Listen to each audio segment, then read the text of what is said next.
Bonjour, je suis Momodou Touré, polytechnicien en informatique de gestion, consultant formateur en management des ressources humaines. Dans cette vidéo, je vais très rapidement vous présenter quelques astuces de mise en forme des cellules d'une feuille de calcul Microsoft Excel. Comme vous constatez ici, donc j'ai déjà saisi un tableau. Si vous regardez bien, ici c'était comme ça, il y avait eu débordement donc du mot désignation. Vous avez vu comment j'ai fait pour arranger ça. Ici il y a également débordement au niveau de prix unitaire, mais cette fois-ci, au lieu d'utiliser la bordure située à droite de l'entête de colonne, je vais utiliser la commande que vous voyez ici, donc qui se trouve dans le groupe alignement.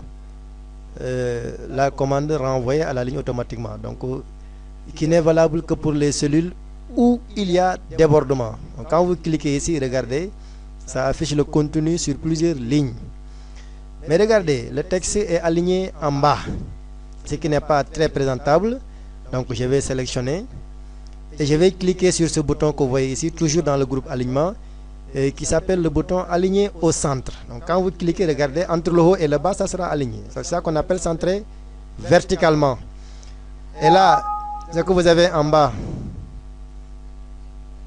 c'est pour centrer horizontalement, donc c'est le bouton centrer.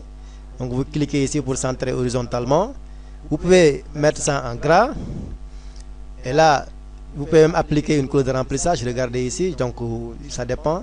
Surtout, ne choisissez pas une couleur donc trop sombre, trop foncée, c'est pas bien. Donc il faut choisir vraiment une couleur très transparente. Là, je sélectionne également tout mon tableau et j'applique une bordure. Donc j'applique toutes les bordures pour appliquer des bordures simples.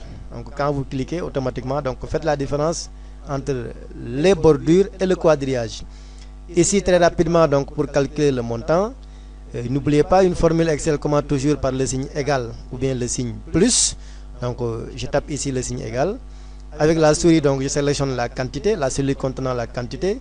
Je tape l'opérateur multiplier et je clique ici sur la cellule qui contient le prix unitaire.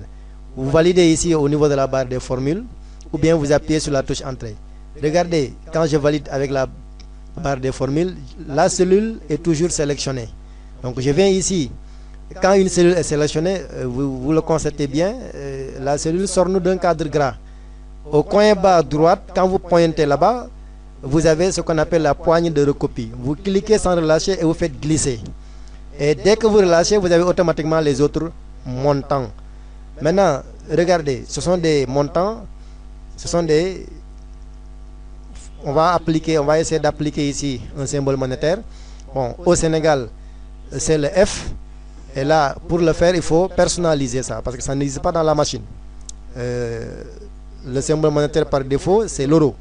Bon, ici, pour le faire, il faut cliquer ici sur le bouton format de nombre. Vous allez directement à votre format numérique. Vous choisissez ici dans la zone catégorie l'option personnalisée. Ensuite, là où commencent les dièses, dièse, dièse, dièse 0. Et dans la zone type, je dis bien, vous ajoutez.